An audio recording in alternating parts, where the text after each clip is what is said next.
How to buy coin on Gemgala app. So Gemgala app is a social entertainment and gaming app that actually allows users to chat, build communities, and also play mini game with people worldwide. So in order for you to buy coin on the Gemgala app, this is what you can simply do. Click on your profile icon like this. That is the cat icon at the bottom of your screen.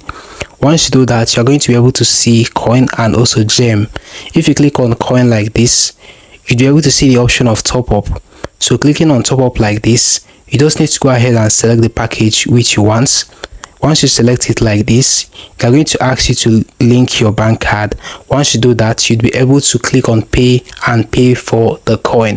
So that is how simple it is for you to be able to buy coin on the Gemgala app. Once you buy it, you just need to wait and you're going to be able to receive it right here on your account. Your current coin is actually going to increase based on the amount of coin that you actually purchase.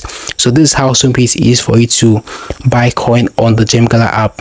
Hope you found this video helpful. If you want more tutorials about this app, tell me on the comment section. I'm going to make videos for you as well. Alright guys, we've come to the very end of this video. Now hit the like button, subscribe and hit the notification bell. It has always been Daniel. See you in the next one.